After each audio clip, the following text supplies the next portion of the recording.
Hopefully that will work. So, welcome everybody.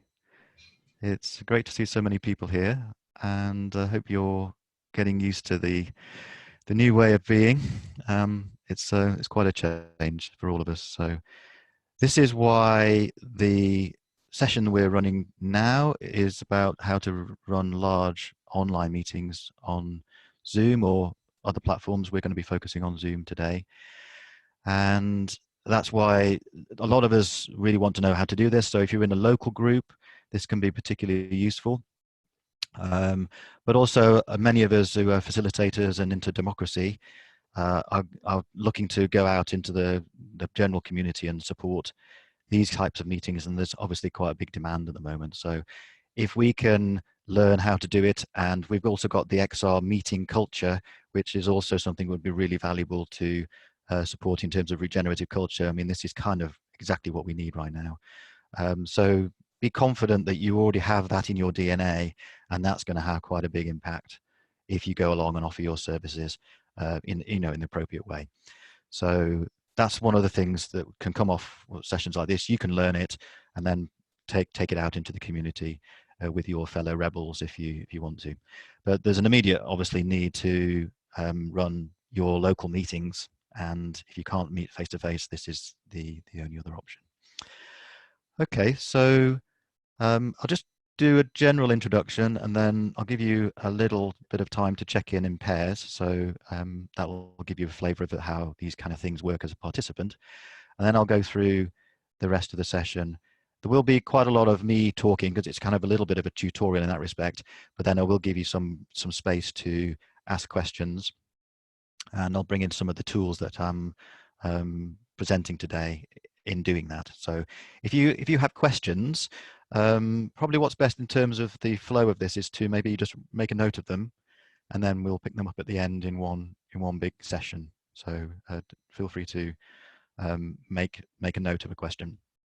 Obviously, if you have a big clarification point, then do the C symbol, and I'll try and bring you in. If I can't see you and you're not being seen, then just shout, unmute yourself, and then shout stack, and I'll try and get to you. Because I can't see everybody in one screen at the moment, but I will try and scroll across. Okay, so the great thing about online is that most of the things you would normally do in a face-to-face meeting can now be done online. So that's the good news. And Zoom and other kind of online tools can be quite easily learned. They take a little bit of just getting in there and playing with it. That's probably the best way to learn them. I'll give you a little bit of a tutorial today, but really just buddying up and having a good old play is probably the best way to learn these things. And the other thing is that what's key and fundamental with a lot of the ways that we run meetings in XR and is needed in the culture is to break out into smaller groups. So this meeting is about large online meetings. Really, you're not going to get as much out of a meeting if you stay in a plenary session like this with 24 people. You want to get people talking. XR is not about listening to leaders. It's about empowering people as individuals to know that if you want a solution in the world, then it's really up to you to do it, and that requires people to talk and listen. So just an overview of the session today. I'll do a quick check-in. So just say name and where you are and how you're feeling and what you need, what you'd like, why you're here today. Then I'll do a little bit of input. There may still be missing bits, so nothing's perfect. I'm not an expert in all of this. I've done a few, so I'm passing it on.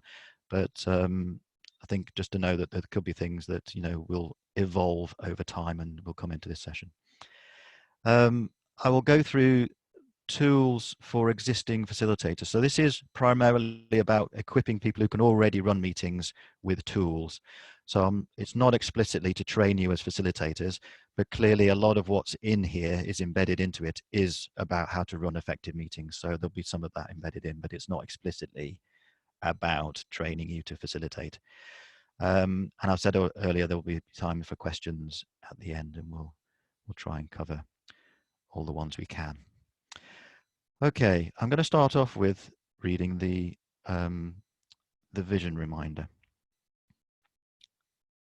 So just take a moment to collect yourself and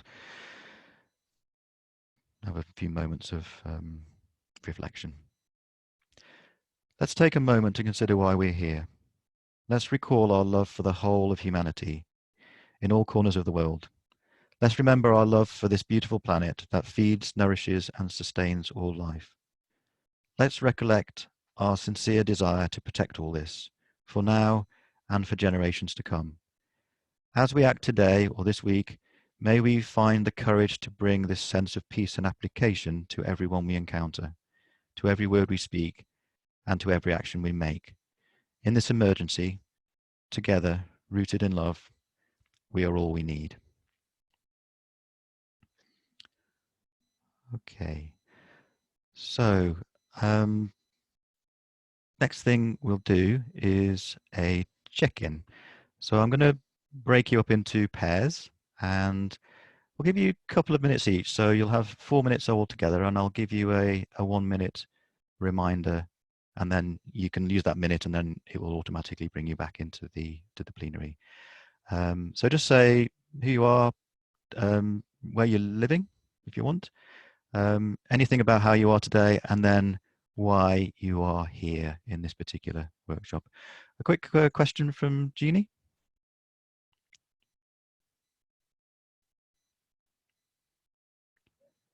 You want to unmute? I can do it for you. The three of us here on this little Zoom, just mindful of that when you split us up, so we could be a little group if you like. Right. Okay. I'll try and do that. Thank you. If it doesn't quite work, then I'll just trust you to improvise and make it work. Okay. Right. Breakout rooms. Right. I will show you how to do this later.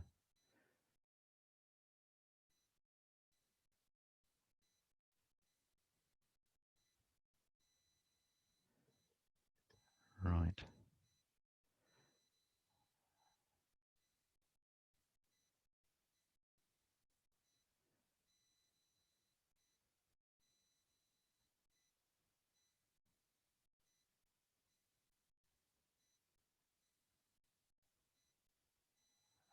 Right, Jeannie, I think you're on your own, so you should be okay. I will join breakout room 12, which currently only has one person in it. So you've got 4 minutes from now. I'll see you back in the plenary. Good luck.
I have a little timer on my screen telling me that they're going to be 20 seconds. So.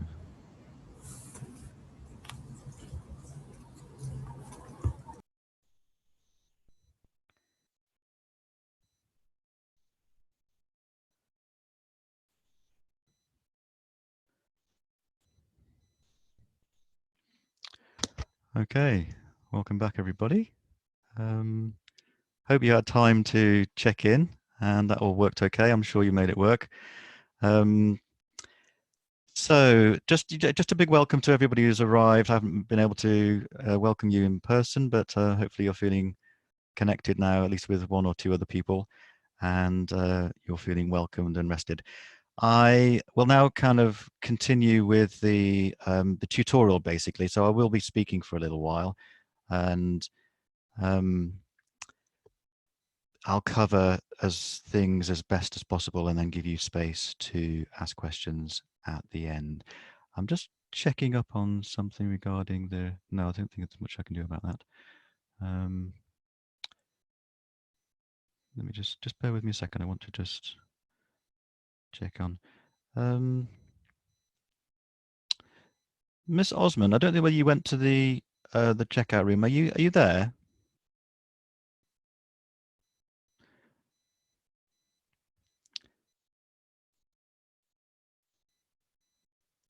Okay. I'm just conscious that I wanted to make sure the recording works, so that's what I was doing there. Okay, so what I'm going to be covering is all the things that, sorry, just bear with me a second. I've got a message in the chat. I want to make sure.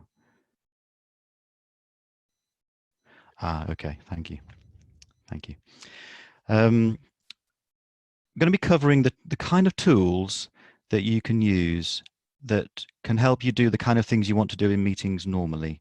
So things like a check-in, which you've just done. If you're in a face-to-face scenario, you might do a check-in in pairs, or you might go around the whole room if you've got time to do that. Another thing you typically do in meetings is present information. So that's all very possible with online sessions. So I'll talk a little bit about how you do that. The other thing you might want to do is have a discussion and sharing amongst the group. So that would be in breakout groups, which you've just done as well. Another thing you might want to do in a meeting is make a decision. So I'll talk a little bit about what tools you might use to help with that. And the final thing would be taking minutes. If you're doing an actual recorded meeting, which is making decisions, then you'd be doing that typically as well. So that's all possible with online tools. And the main tools we're going to be talking about today, primarily Zoom, which is the one we're in right now. We're also going to touch on Google Documents, various other desktop software, such as PowerPoint, Google Slides, and Word that you might be using in conjunction with a meeting, not necessarily directly for the meeting. A tool called Slido, which is very useful and powerful for collecting information for large numbers of people, like asking questions or getting ideas and suggestions from a large number of people. So I'll talk about that. And finally, things like Google Forms, which are basically surveys. So another way of potentially being able to get lots of information from people, but obviously with surveys, you have to set them up in advance. So they're not something you'd use on the fly. Okay, so I'm going to start straight on with using Zoom. So the first thing to know, you probably all know Zoom quite well, because if you're in XR, you probably used it many, many times. But those of you, in case you haven't, I'm just putting a link in the chat to the homepage. You don't have to follow that now, but it'll be available for you to take away. The Zoom website, and you can have a free account with Zoom. So you just log on there, you'll make an account, and that will be a free one. The thing with a free account is that it's limited to 45 minutes, but it's okay because you can just log back in again afterwards and continue your meeting if you're okay to do that. If you're considering having a very large meeting and you've got the funds to be able to buy an account, the paid accounts start at £12 a month. It may be a little bit extra if you're paying VAT, but that's the normal subscription, and that means you can have an unlimited amount of time, up to 100 participants. what I recommend, rather than going through in detail, we'll touch on some of the ways of using Zoom, but as I said earlier, really the best way to do this is just to get in there and have a good old play. There's loads of tutorials and videos on how to use the different bits and pieces. There's loads of documents about how to do bits and pieces. One good way of doing it is to just buddy up with somebody, log on to the same account, just get a meeting going and then just start playing. So I'd recommend that. If you want to do that at the end, we can do that and we can do some buddying up. Right, so the next thing I'm going to do is just share my screen and take you through some of the general settings on Zoom. So when you first get an account, you'll be creating meetings and there's certain things that you'll need to set up. So if you just bear with me a second, I will share my screen. And then I'll go to Slido and hopefully you'll be able to see how it works. Right. Okay, so you should now be able to see that screen. Right.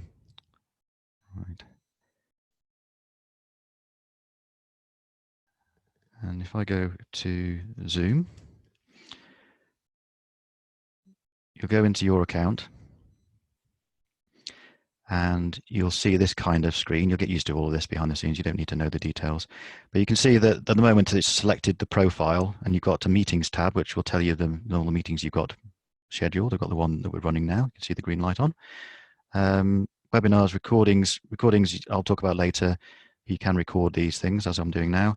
And then this is the one I was going to talk about, settings. So I'm not going to go through this all in detail, but there are certain things you need to go through on here and make sure that you're aware it's set up. So all the basic stuff, like if you set whatever you set up here, that's what will be in every meeting you create. And there's various options. Most of them are unselected. So things like mute participants upon entry, you can decide whether you want to do that or not. Do you want them to have the chat? Yes. Do you want them to be able to have private chat? I've got yes for that one.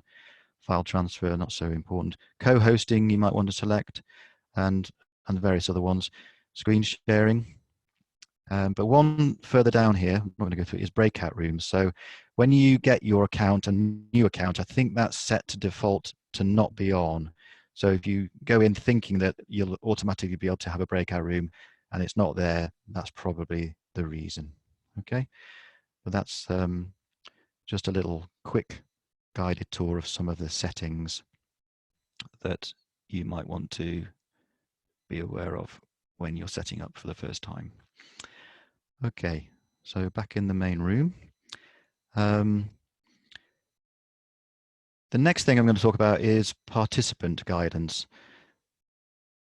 The best thing, probably what I would do with this is just leave people to find their own way around. Most of you have found using Zoom probably okay, and you've just got used to it and you've learned by doing it. So you don't need to have massive tutorials at the beginning of every meeting unless people are genuinely new to it. But they could be open to a light bit of coaching. So things like the different views. So you could have speaker view or gallery view, which allows you to see everybody. You can teach them and coach them in muting themselves. If you're a host, you can mute people. And then the differences between viewing it on a mobile versus a laptop. So with a laptop, you get a little bit more visibility because you've got a bigger screen and some of the a little bit more accessible. But on a mobile or a tablet, you can do all of that as well, but not quite so much. So just be aware of the different needs there. Yeah, teaching people to self-mute is quite useful. And then something I mentioned earlier briefly, and some people have been mentioning too, is just the general etiquette of using hand signals. So if you've got a large number of people here, obviously you wouldn't have everybody unmuted and then people just jumping in and shouting out. It would become completely unworkable. So if people aren't automatically doing that, then just remind them that just to raise their finger and you can bring them in. So make use of those things. So that's the participant stuff. Again, just learn by doing it, and then if there's something that doesn't work, you'll remember that that's something to pick up next time.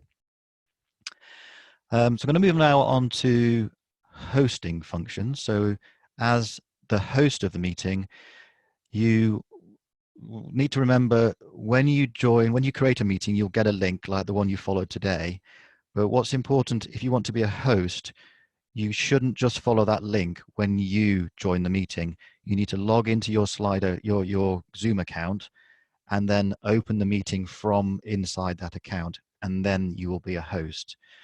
If you join from the link, like you would do as a participant, then it will just think you are a participant and you wouldn't have access to those controls.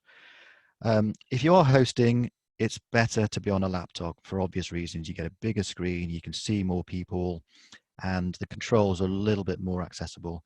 But that's not to say you couldn't do it on a tablet or a mobile, but it would be a bit trickier. Next key function is sharing the screen, which I've already shown you.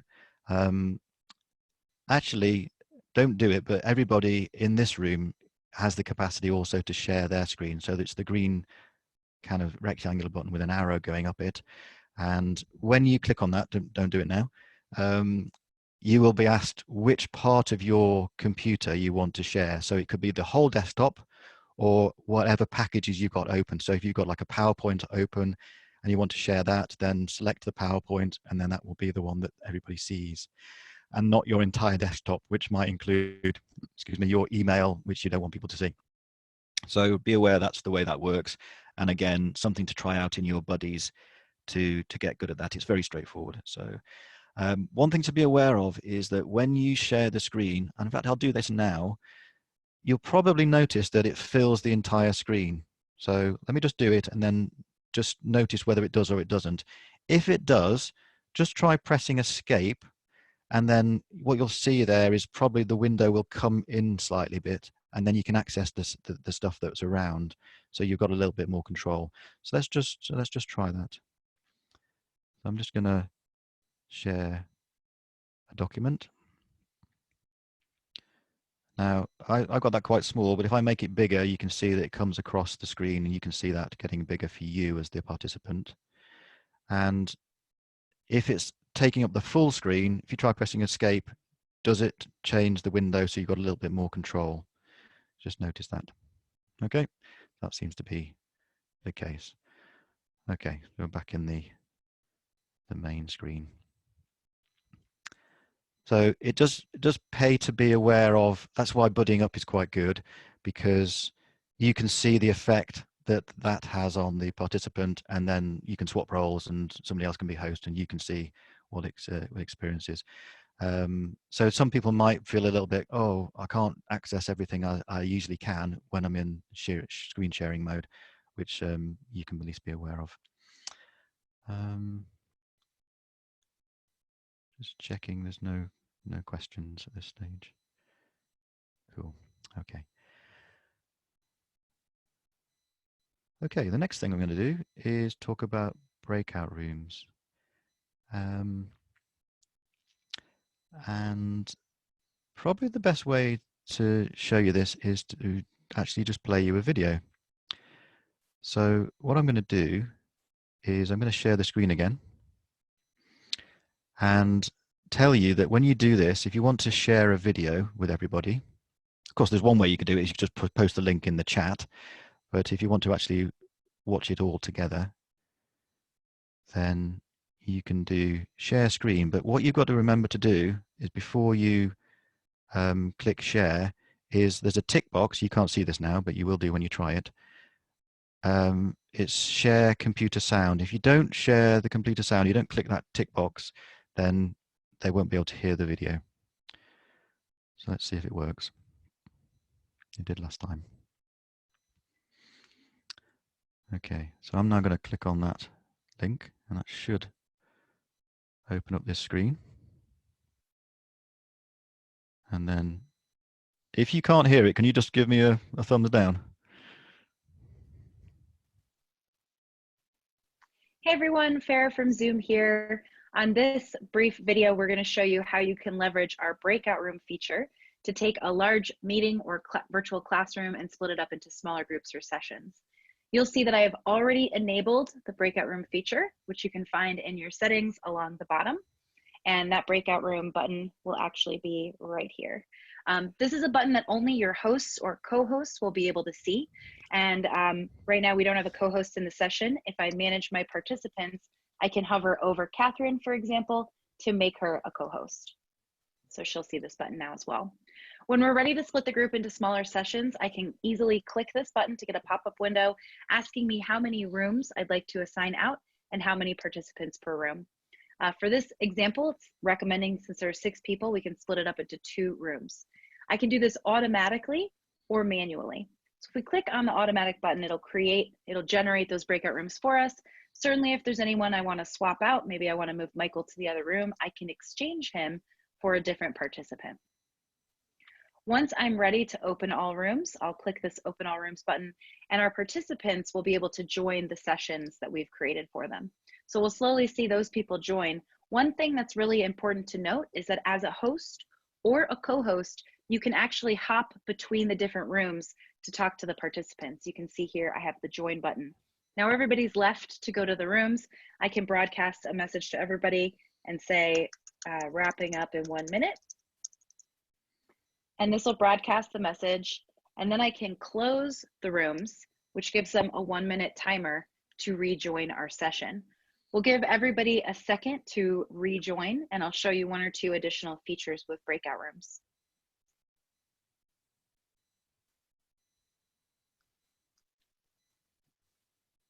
There we go. We can kind of see everybody kind of popping back in. Now everybody's rejoined the main session.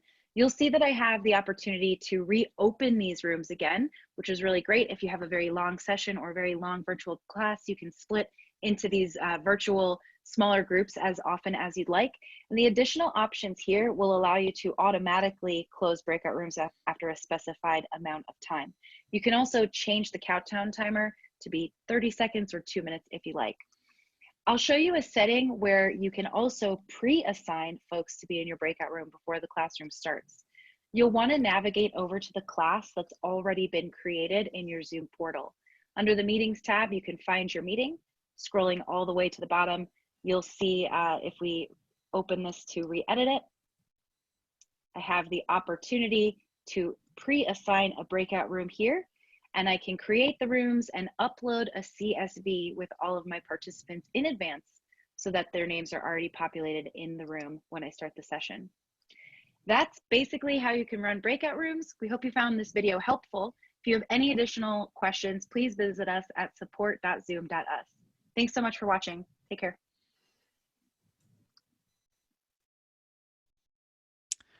Okay. Right, I need to get myself back into the right screen now. So there's quite a few videos like that out there that will help you and talk you through how to do those bits and pieces. So make use of those if that's the kind of support that you typically want when you're learning new packages, or whichever approach you normally make. Some people like it written down and they can follow step by step, or some people just like to go straight in there and have a play. So whatever works for you. Okay, but breakout rooms are very powerful. So particularly in terms of deliberation, getting people to think, come up with ideas. Clearly, if you're setting those things up, you need to, it's like running a people's assembly. If you're getting them to talk about something specifically, just make sure you take the time to set that up really well in terms of the process. So in the case of a people's assembly, you want to explain what some of the principles are, the active listening, giving people plenty of time to speak, trusting the process, and making sure everybody has a chance to speak, so radically inclusive. Teach them the hand signals if they don't know those already, and most importantly, be really clear about what question or what you're asking them to come back with. So what's the topic of discussion, and how do you want them to collate whatever they've come up with? So we talk about that when we get to some of the other tools. Okay, so yeah, make good use of the breakout rooms. The next thing we're going to talk about, anything that I've gone through, I will share you this document I'm reading through at the moment, and you'll get all of that data at the end. Managing participants. So when you are in a Zoom session that you're hosting, you will have one of the buttons at the bottom will be manage participants. It's not something that you very often use, to be honest, because what do you need to do? Tend not to really have to manage people. But if you need to mute somebody because they haven't learned how to do that and there's a lot of noise in the background, then you can do that. As host, you can hover over your the person who you want to mute, and then the mute button will come up. That's in the actual image. Just those people who were here earlier, if you go to the corner of your image, there's 3 dots. If you all have a look at that now, and it gives you some options for yourself. So you could, for example, rename yourself. Whatever name you got coming up, you could change that to something else. And as host, you will have lots of other options there as well. So you could mute somebody, you could pin their video, you can make them into a host or a co-host, and so on and so forth. So that's a useful thing to know in that corner of their image. The next tool that is commonly used in Zoom is the chat function. So some of you have been using this already. You can link to it from the bottom. Sometimes it's highlighted in orange to say that somebody's posted something. Sometimes you need to click the 3 dots if that particular option is not on the screen, and select the chat. And sometimes if you're in meetings, there's a lot of activity in the chat which is different to the conversation you're having actually in the meeting. So as facilitator, you need to be aware of that and whether that's something you want to allow or keep a tab on. It can sometimes be a bit distracting, but it's a useful space certainly to find out if somebody has a particular need in a large group, because it pops up in the corner of your eye, and you can sometimes glance at it and make an intervention. But something to be aware of. It's a very useful part of the toolkit. You can actually also send direct message to people in the Zoom. So if you wanted to message somebody individually, you can click on the to button and change it from everyone to the person you want to speak to. But obviously that's something else that might be a distraction as well. So just something to be aware of the trade-offs there. And then the final thing really is the record button. So if you're running a meeting and you'd like people to be able to see the recording afterwards, obviously check with the people and make them aware that it's being recorded. That's something that's possible as well, and you can record and then make that available. You can record to the cloud, or you can record onto your actual laptop. Make sure you've got enough space. It can take up a lot of room, so just be aware of that. Okay, right. So that's mostly the Zoom stuff. Again, I'll give you a chance to ask any questions at the end, but make a note of those if you need to, and then we'll cover them later. The next few aren't going to be taking as long as that one because they're not quite as comprehensive, but next one I've got is Google Documents, and many of you probably use these, and they're great in the respect that they're online, they're easily shareable, and they're also, it's possible to have everybody edit the same document. So in the case of making minutes for a meeting, then it's quite nice, A, for people to be able to see those documents and they can see what the agenda is, so you can all see the same document. And it could be that you all want people to be able to add things in those documents to develop the meeting minutes.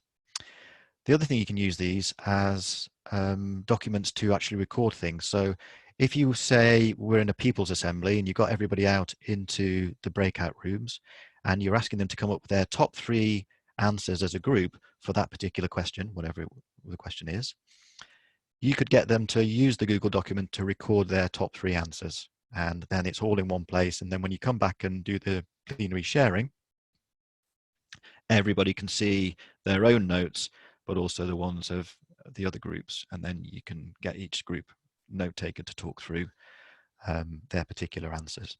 So it's quite a useful recording document for any conversation or decision making. Okay. If you are setting up Google Docs, you need to be aware of the sharing permissions. So let me just show you that very quickly, because it's very simple and easy to use. I know some of you will know this inside out already, but just to show the people who may not be as aware how easy it is. So again, I'm just going to share you the document that I'm in. Now, if I hadn't shared this one yet at all, then I'd click the share button at the top here. And at the moment, it says anyone with this link can comment. If I wanted to change that to edit, I would click that one. And that's the way you kind of set that up. The way you get to this, if it's at the beginning, it's only you can see it. You have to change the settings in the advanced button, and you say anyone with the link can comment. I can change it there, and I can change it just for me. So I can turn it to off or whatever setting I want. At the moment, I've got it. Anyone with the link can comment. Okay, so that's very easy to do. And you copy the link and then give it to people that you want to be able to see it. Okay, so that's the way you do that. And I'll stop screen sharing. Now then, where are we up to? Yeah, so that's Google Docs. The next bit, again, is very simple, quick, easy one, is any other desktop package that you might be using. So one of the common things in a large meeting is you want to do a presentation. So if you had a PowerPoint or a Google Slides, which is the equivalent in Google, you will do the screen share of that particular software package. So when you do the share, it will ask you which bit you want to share, and then you'll hone in on that one. So it's just that you can share pretty much any software package. So if you've got a Word document, or you've got something else which is like an editing package for a design thing, whatever it is, a PDF, you could be able to share it directly. And that's the only kind of reason why this is in here. Okay, so pretty straightforward, that you could use all those other packages to become part of your meeting if you want to. The next one is similar kind of thing. It's Google Forms. And the reason I'm saying this one is because these are quite good in terms of creating surveys. So you can use SurveyMonkey. There's lots of surveying packages. Many of them are free. Most of them are free. And if you are making a decision in a large meeting and you want to be able to create a survey in advance, you have to do this in advance, obviously. That's one way of doing that, and you can capture a lot of information, and you can get them to fill it in during the meeting, so you're going to get a lot of responses. It can also be used at the end of a deliberative session if you know what the key questions are.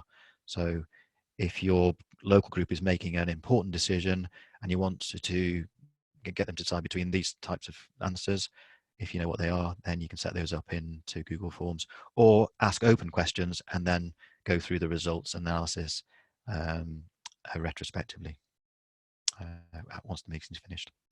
There's something else there that you might use occasionally. The last tool I'm going to go through is Slido. So Slido is something that I've started using quite a lot because it's quite useful for large online meetings, or even face-to-face meetings.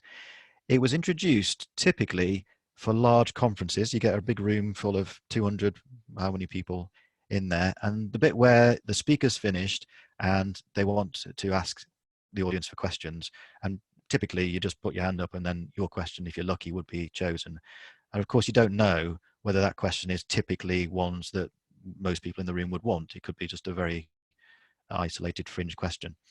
So what they've done is they created this link, and you can go to this website and you can type in your question and then upvote the questions that you like. So if somebody else asks your question, you don't need to type it in at all because somebody's already asked it.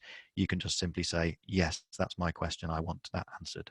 And the ones that become most popular rise to the top, and they're the ones that the speaker gets asked. It's also can be really useful for gathering ideas. So let's say recently we've been running lots of sessions about how XR should respond to the COVID-19 crisis.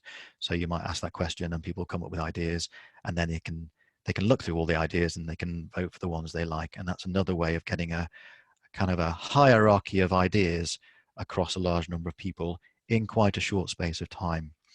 Before I show you it and then lead you into using it, because we're going to use this platform to ask questions about online meetings, just a couple of health warnings with this.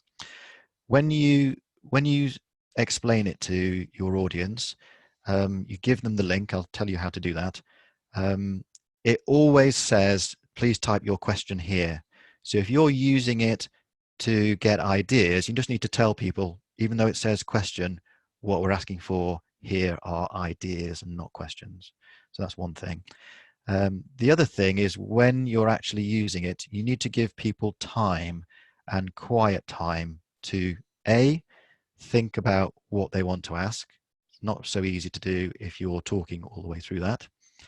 It's perfectly okay to just give people a bit of silence in online meetings. Just let them know it's going to be a quiet 5 minutes or maybe even 10 minutes. That's perfectly fine. The second thing is, give people time to read through all the other suggestions and vote on them. Okay. And if there's 50 people in your Zoom, you could have 50 questions, and that takes a while to go through. Okay.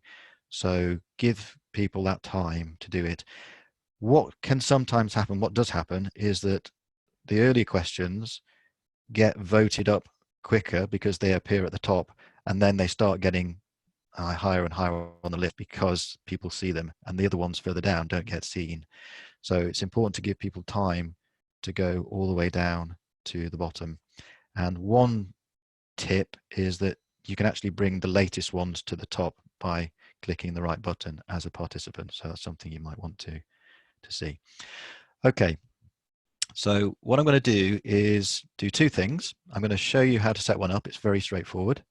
So I'll do a screen share, and then I'll post the link for that particular Slido in the chat, and then you can use it and have a go and use it to actually ask a question that you might have about today's session. Okay, so I'm just going to go back into screen sharing mode, and click over there. So you should be able to see my screen again now. And Slido. So here, I've just done the Google search already. So it comes up, Slido, the audience interaction made easy. And because I've already got an account and I've clicked the keep me logged in, when I log in, it automatically logs me in. So you'll have to obviously put in your name and password and so on when you first do that. But this is a list of all of the events I've got setting up already. You can see there's some previous ones there. We did a session yesterday for XR facilitators. And all you do is click create event. It's very simple. So this is online meeting questions. So I've named it. It automatically puts in the date, and it gives you 3 days to keep it open. And you click create event, and there it is. It's ready to go. That's the screen that you see as the host of this.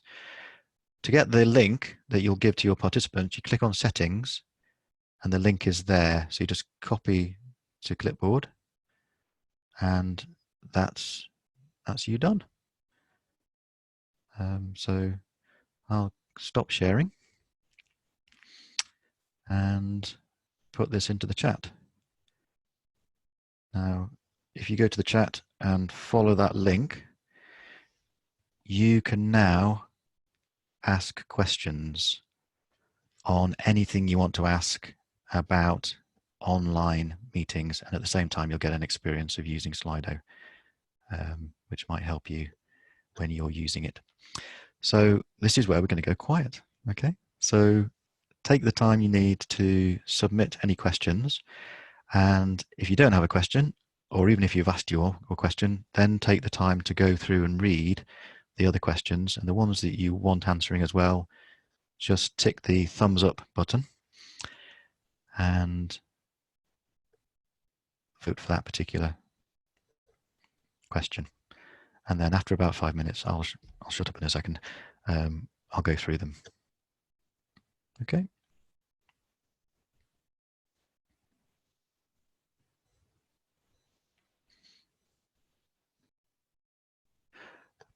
Okay, so I've given you a little bit of time to submit and review questions. So I'll get through a few of these. I might not be able to get through all of them, but forgive me if we don't have time to do every one. And if I don't know the answer to the question, and some of you might know more than me, I'll ask you to come in. So be prepared to do that if you want to. So I didn't know this, but a couple of you asked, Zoom says it's removed the 40-minute limit on free accounts. I didn't know that, but I imagine that's maybe a response to the coronavirus. If that's the case, then brilliant. I don't think there would be any limit on the size of group, although there is a limit to 100 in any room, unless you pay more. So that's that one answered. What I can do, if you're hosting a Slido, you can tick the ones you've answered. You don't need to then go back to them. So I'll get rid of that one. The next question that's now top is, when hosting, do you need extra bandwidth? As a participant today, it looked as though everybody was okay, but sometimes participant screens do freeze. So you will need quite good bandwidth, but no more probably than any participant. So it's just a matter of making sure that you do have enough. If you end up sometimes not having enough, then obviously if you're host, then it's going to affect everybody. Where you might need to be careful is if you are recording the session like I am today, but also if you're sharing a video like I also did today, that does require extra bandwidth because you'll be using your own Wi-Fi to download the video at the same time as broadcasting and so on and so forth. So most of the time it's been fine for me, so you should be all right. That's the same question of the ones we answered. Do you know how to add host and admins to your Zoom account subscription rather than just host for a specific meeting? No, I've never done that, in short, but I don't even know if it's possible. But I imagine if you go in behind the scenes, you'll find out pretty quickly. And if not, then you can do a quick search on that. Does anybody know more about that can contribute? Just scrolling across, put your hand up if you do. Oh, XR Cornwall. Do you want to come in? Right. Oh, yes, thanks. Yeah, I don't know a lot, but I think the way to do it is you share the name and the password, and everybody, when they finish his use, it signs out, so anybody can sign in as the host if they have the password. Okay. And then they can co-host other people once you're in the meeting. Right. So that's about sharing the actual account password, is it you're talking about? Yes. Yeah. Okay. So that might do it as well. Thank you. Okay. Next question. Did you say earlier that Slido can also be used as a poll, e.g., you pose a question and then gather yes or no or more responses? Kind of. Yeah. I've never used it like that. If you were going to do a poll, you can use a Zoom. I've never used the polling in Zoom, but it does exist. So that's something to play around with. Or set up a SurveyMonkey or a Google form to ask that specific question. Slido is typically used for multiple answers, multiple ideas. So you'll ask a more open question. So what do you think we should do about this? And then there'll be lots of different answers, and then you might upvote the ones that you like. So definitely questions, definitely ideas type questions, but you could use it, yeah, for yes or no's and so on. Just put those answers in and make sure nobody adds any more answers to it. Screen sharing, is there a way to still see the participants when you share your screen? I don't think so. You can see a few. It goes down to about 5 or 6 in a strip, and then you have to scroll across. I've not managed to find a way to do that yet. I've had a little play around. If anybody does know the answer to that question, raise their hand. No, it doesn't look like you can. So yeah, just be aware of that if you do go into screen sharing mode. Can you pre-assign Zoom breakout rooms if you know the number of people coming but not their names? No, I don't think. Can you pre-assign breakout rooms if you, I don't know what you mean by that. You can certainly set up the number of rooms you want, but that's very quick to do anyway. But you still need to assign people to them during the session. But they did say in that video that you can upload a CSV file if you know the people in advance and they're already in their little clusters. You could do that. So I imagine there needs to be some kind of tallying up of the logins and the names to make that work. But that's not something I've tried. But setting up breakout rooms is okay. It's not too bad, even if you do it manually. Okay. How do you copy and paste a link to chat?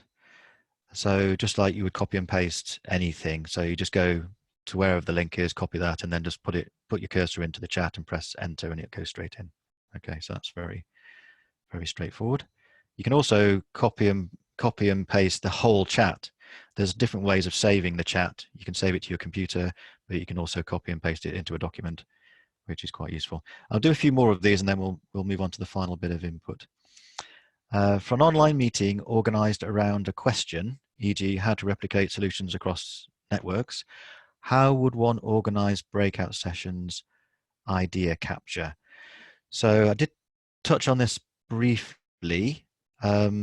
So what you can do is you can create a Google document and create a series of, in fact, do you know what? I've got one ready. So let me just show you that. Because I'll use this quite a lot. If I go to just bear with me a second, I'll just get one ready. Group feedback template, here we go. So if I just quickly share my screen.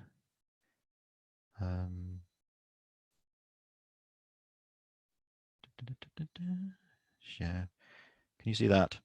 So I've got a group feedback template, put the date and the session title and then the main question for the group, and they can use that to remind them what their main questions are. There could be 1 or 2 or 3, and then whichever group room they're in, they'll fill in that those blank spaces with their answers. And all you need to do then is copy the link from there and stick it into the chat, and then they can see it. So you get them set up with all of that before you go into the breakout rooms, and then they've got it all ready to use. Okay. I think we'll do a couple more. I will talk about that again a little bit in the next little bit of final input. Can we copy the chat from a session? Yes, just copy and paste it, just highlight it all and then copy it and stick it into a document. That's really easy. You can also save the chat at the bottom. If you see that when you finish a call, you can see it, and anybody can do that. So it just saves it onto your desktop or onto your computer somewhere. How do I access Google Docs in a meeting to post them? So you just have to go to your browser, go to the document, and then highlight it and copy it across like I just did. Is there a maximum number of participants in a Zoom meeting for the free version? Yes, 100. And I think that's probably all the main questions. I'll mop up those other ones if they need to in the document, which I'll give to you at the end. Okay, so I'm just going to finish off with a little bit of input on if you're making a decision. So just a kind of a informed decision-making 101, if you like. If you're having any kind of deliberative session, what we're trying to cultivate in Extinction Rebellion regarding effective democratic decision-making is for it to be informed. So you've got to give people some information upon which to base their decision, or their deliberation. And typically there will be 3 phases to this process. Any deliberative process, even a citizens' assembly does this, a people's assembly is the same, any process at all. You firstly have some input, you then have some deliberation time, and then you'll have what we call the integration phase.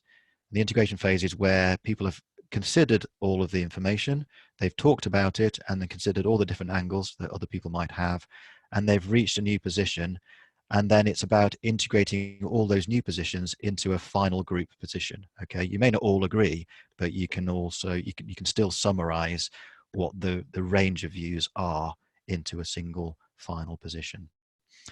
So input is, say, facts or information that you've done in advance on the topic so people are informed. So I'll give you an example of this. At the April Rebellion, we had a People's Assembly in Marble Arch about when we should leave. What day should we go? And before people went and talked about that, they got the key people on the site to come and give their view. So sanitation, how long is it going to take to get rid of all of this stuff and clear it up? You've got to take that into account. You know, what's the overall impact in terms of the rebellion? What about safety and well-being, and how long people have been on the streets and how tired they are? All of those things were talked about in advance so that the people could take those into account before they came up with their answers. It's the same thing with any topic. The next phase is to create a really good deliberative process. So we're very lucky because in People's Assemblies are quite well established in XR, so we've probably all heard of them or even taken part in them. They're very good deliberative process, so it's well set up. You get into breakout rooms, you've got a facilitator, you've got a note taker, and you have a process where people actually all get heard. So it's important to have that deliberative process set up well. Otherwise, if you're not doing that, then it'll just be maybe one person dominating, and that's quite common in normal world. The third phase is the integration, and that's where some of the tools that we've shown today can be quite useful. So capturing the views in Google Documents and then giving each note taker in each group time to share with the other groups. You can use things like Slido to capture the whole assembly positions, or a survey which people can fill in after they've thought through the topic. Okay.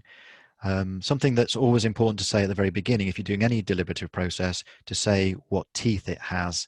So if you're in your local group and you're actually going to make a decision, then you can say, we're going to base our decision on whatever you come up with. If you're doing something in XR and it's very general, you can't really say that because you're not in a position to say the movement are now going to do what you say. So just be really clear in advance what the teeth are. Okay. I think the final thing I'd say on that is at the end of the process, tell people where the results of that particular deliberation are going to go. So if you want to have a continued conversation, say on a forum, then give them the link to that, and you can say you'll post the results of whatever the assembly came up with, and then allow people to engage with it if they want to. Okay, so I feel like I'm so used to running sessions where there's so much input from people. I always feel a little uncomfortable when I'm doing most of the talking, but that's the kind of nature of this particular event, I guess. But that's pretty much all I had.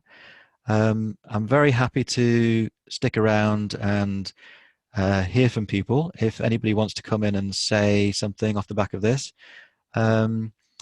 we've got 20 minutes, so if you'd like to, we could actually just do a quick go round. I'm completely in your hands, so if you want to say so long, farewell, and head off, that's absolutely fine. If anybody wants to say any reflections and check out, we could just do a round of checkouts and go around everybody, and you can slot in a question if you want, or ask any requests of your fellow participants as well. So any notices, all of that could be possible in the next 20 minutes if you want it. So I'll just take hands randomly and we'll go around everybody. And if you need to go, thank you, and just head off if you want to. So I'm going to go to XR Cornwall. I don't know your name because it's not on, but sorry, it's Helen. I'm on the wrong Zoom link.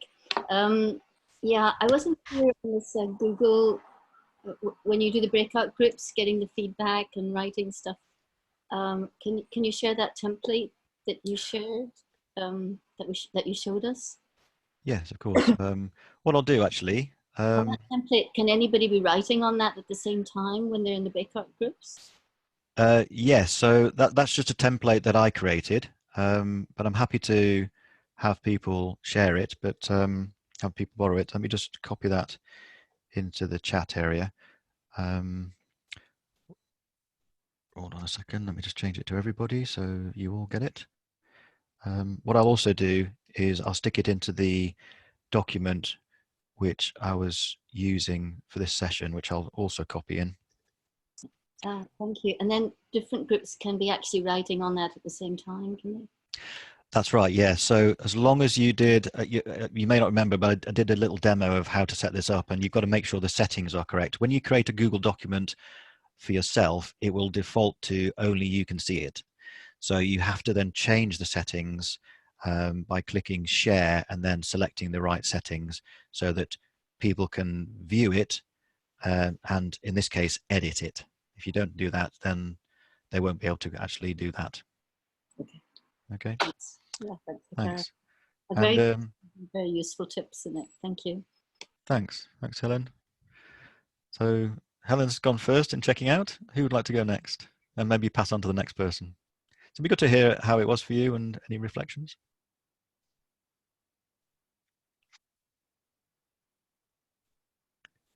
Who'd like to go next? Yeah, I'm happy to go next. And very useful session. Thanks very much. Have you got, there are a couple of documents, aren't there, which include the information you've given us, because I always find I need to, in order to reinforce what I've been told, I need to read it afterwards. That's the way my mind works, and I think a lot of people as well. So are there documents that we can just freely access, or do we have to go to Zoom, and have they got these documents, or how would that work? Great, thanks John. Yeah, the link I posted last in the chat, that's the Google document that has this program in it that I've just gone through. So you're welcome to use that and read it. And it's constantly evolving. So if something else comes in that we need to pass on to people, then it will go in there. There are also other XR circles that are also running these sessions, so they're all slightly different, but they cover the same ground. Thanks, John. Dan. If the purpose of the session is to collect, let's say, a set of ideas, let's say it's a meeting that would have happened to come up with the seven project templates, the mobilization strategy of Extinction Rebellion, for example, like the fly board postering and empathy cafes and all of this kind of stuff. Let's say it was something of that nature. I'm guessing some version of a people's assembly with breakout sessions. Perhaps, this is my question to you as somebody with more experience with this than I do, using note takers in the breakout sessions or using a Slido in the breakout sessions. It's kind of like you break out, you collect stuff, and then what's the best way to kind of integrate that up to get a kind of a group hierarchy of the best ideas, let's say? Yeah. So great question, yeah, and it's one that I think the answer is still evolving. So the question is, what do you need on any particular session? So your question is around integration. I think what I've done previously is one or the other in those cases. So if you have a Google Doc and you've got a little space for each group to fill in their answers, then it's quite handy to then have them go through like a traditional people's assembly. When you come back to the plenary, you ask the note taker for group one to step forward and say, can you explain to the rest of the group, rest of the assembly, why you came up with those three? And they go through those, and you would do it like a normal assembly.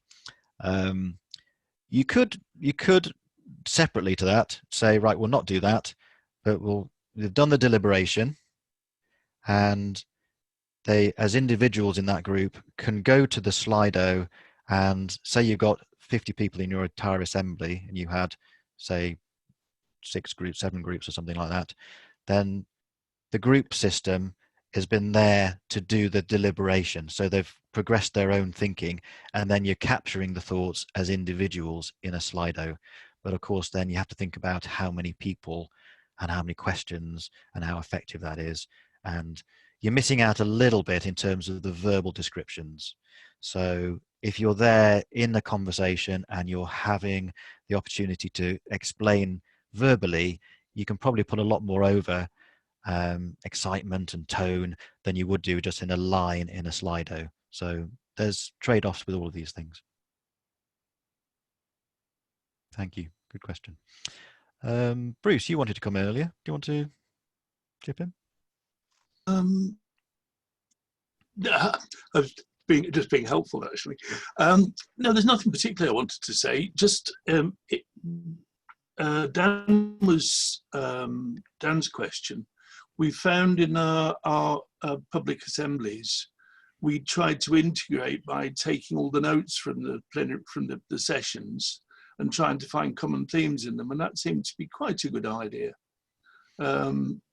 So basically, we crawled around on the floor and tried to put them in piles, which is, I'm sure you can do it electronically, but it worked quite well visually. Right. Was that done during the session? That's, yeah, you all come together. Everybody gives the feedback from their groups. The note takers give the feedback from the groups. And then they pass their notes over to a person in the middle, who then tries to look for common themes in those ideas. Great. It seems to be quite a good idea. So yeah, no, I was just going to say thank you very much. I've really felt I got a lot out of the session. I've got itchy fingers now. I want to go away and play and try and do it, and I think I'm going to get myself an account. Great. And well, try to see what's available actually with the free stuff. Now we can have unlimited group time. But yeah, brilliant. Great, thanks, Bruce. So that's something else you might want to say is what you're going to do next as a result of this. So it's something else you might want to say to everybody else in your checkout. Who wants to go next? I'll go next. Thanks, Sean. Oh, sorry, Sean. Maybe Sean should go next. Go on, Sean. I don't think I was first, but oh, sorry. If you're not in a hurry, I'll go. But I'm not. I don't need to be first. Go on. Yeah, you go, Sean. Okay. How do you actually create a Google Doc? You go to your Google. If you just type in Google Docs into Google, and if you've got a Google account, it will take you straight there, and you'll click in a create document. It's just like maybe starting any document in any kind of package. There will be a way to just click the plus button in the corner. It creates a new document. It's pretty straightforward. So you'd have to be on a Google screen to do it that way. Yes, or in your Gmail account or something. Correct. Yes. I mean, it's so integrated now. I'm sorry, Bill, I'm not the best person to ask because I've been using it for so long. But if you just type in Google Docs into Google, and then if you need to create an account, do so. Most people already have Google accounts. So, yeah. Yeah. Okay. Thank you. No, that was really useful. Yeah. So what am I gonna do next? I'm gonna go and practice and learn how to do it.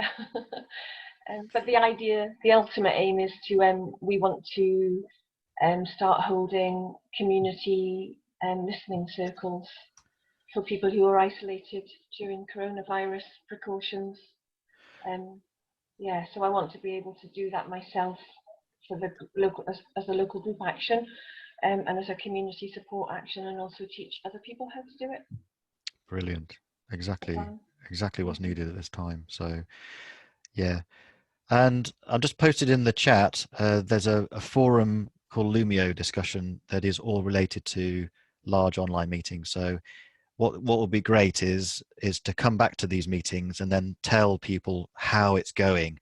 And another way of doing that is on those kind of forums. So you can sort of build up the energy. Oh, great.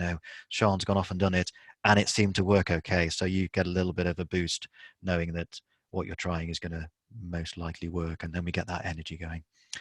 Thanks, Sean. That's great. Joanna, you were going to go next, I think. Hi, thanks very much. It's been really useful. I'm not sure what I'm going to do next, apart from I'm going to share this information with the rest of our coordinators tomorrow. I just wondered if everyone has seen the We've done a couple of local general meetings on Zoom with just very small numbers so far, and one of the things we're trying to use to encourage people to get on is a guide to how to use Zoom, just for people who haven't used it before. And I just wondered if everyone was aware of I think it's East Midlands or West Midlands XR little guide to Zoom that they shared, I think, on Basecamp.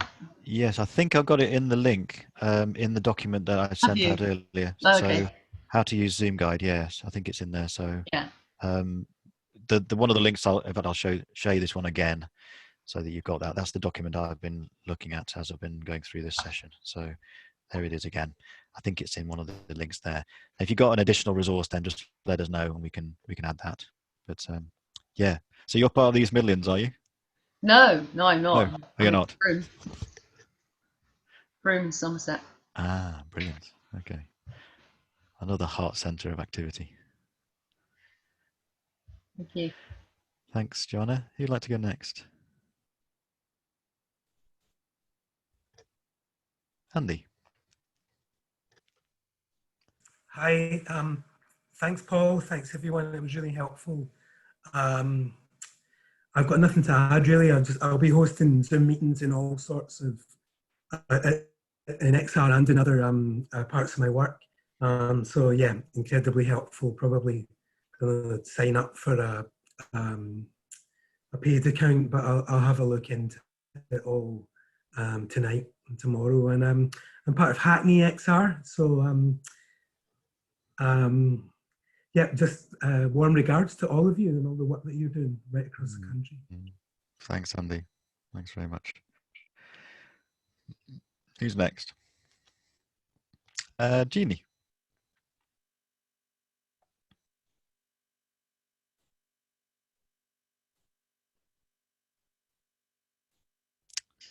I can't unmute you. Can you do it, Jeannie? Yeah. There we go. Yeah. Thank you very much. That was above my head, but I'm learning, and I've got two lovely people here who are learning and going to teach me. Thank you very much. It's great to have the contact.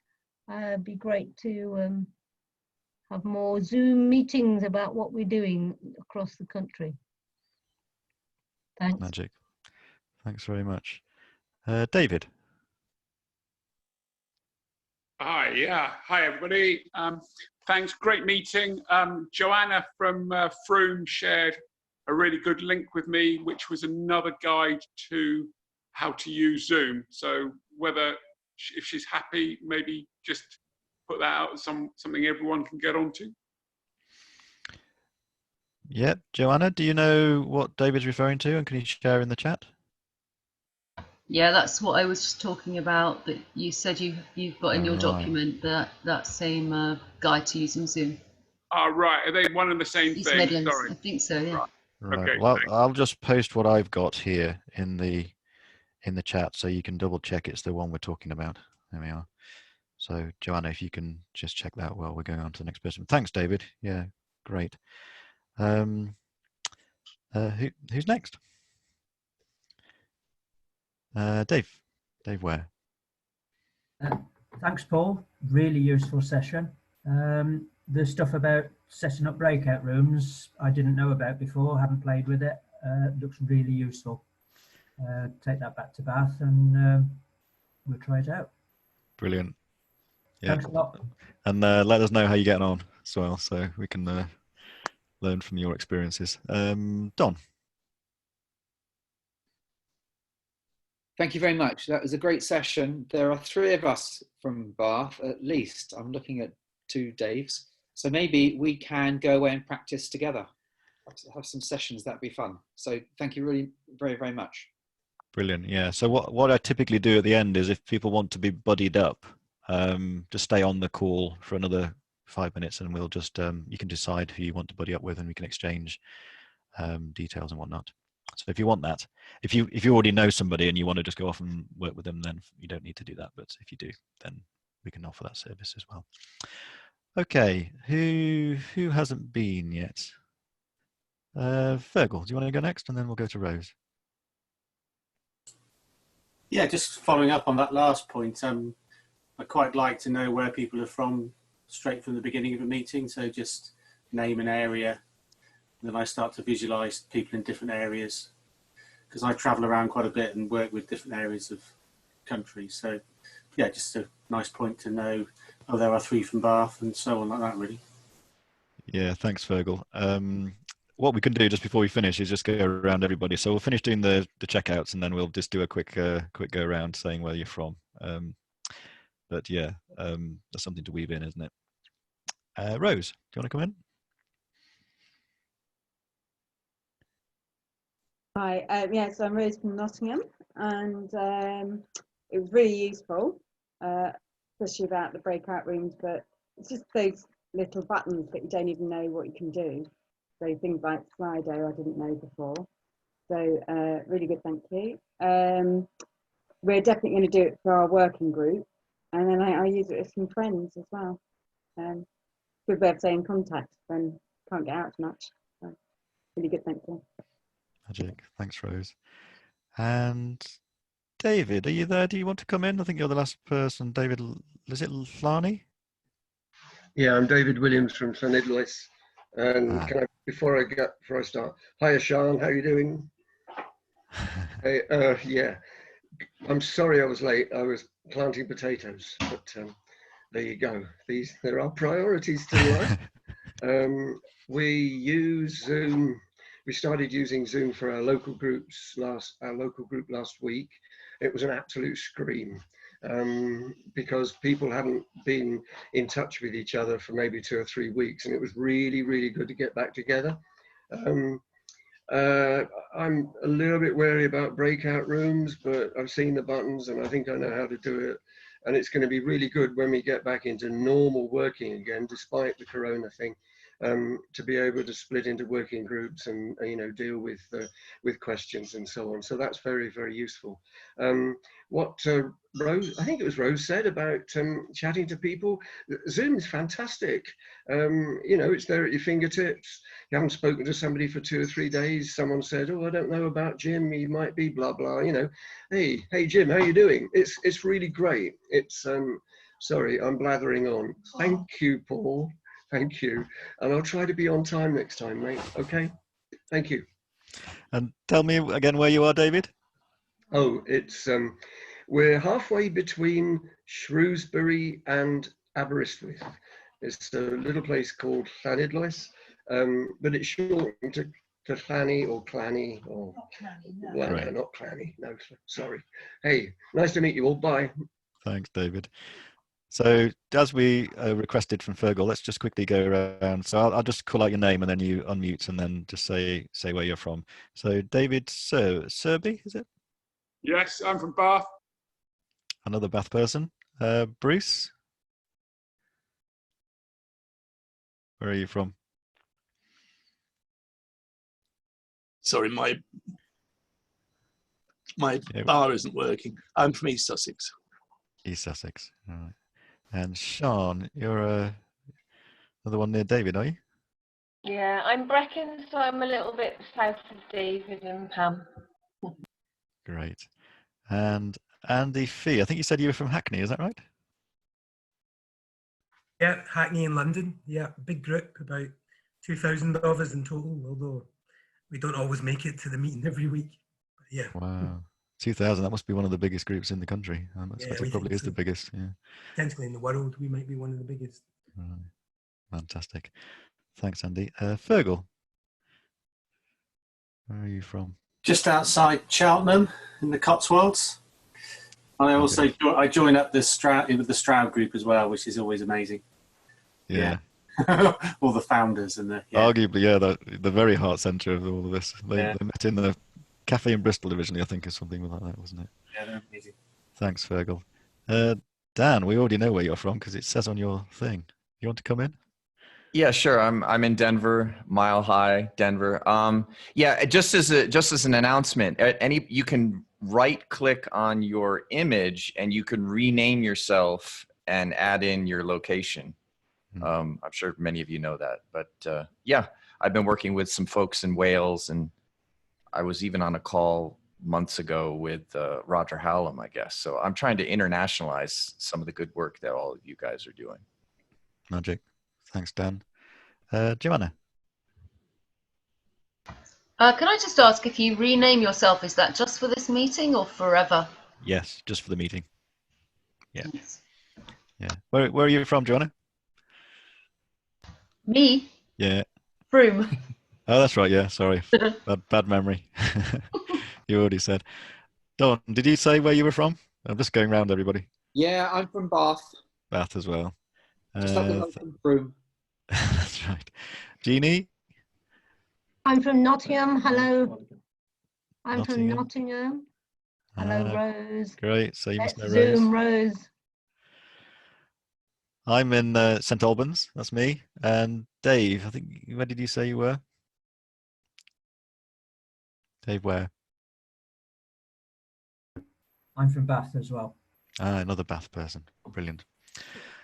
Okay, so brilliant. Helen Angel, Cornwall. You've told us.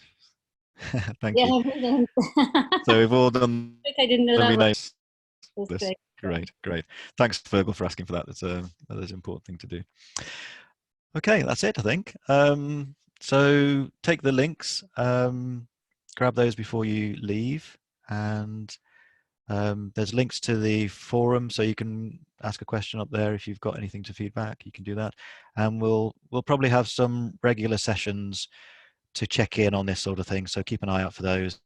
There is a deliberative process every evening, a discussion from 6:30 till 8. If you're on the coronavirus broadcast channel, which is a Telegram thing, I'll put that in one of the links, and you can keep tabs on all the discussions around this crisis and how XR Skills are trying to get out there into the community to help out. So I'll hopefully see you all again, and yeah, many thanks for coming again. Take care. Thank you very much, Paul. If you want to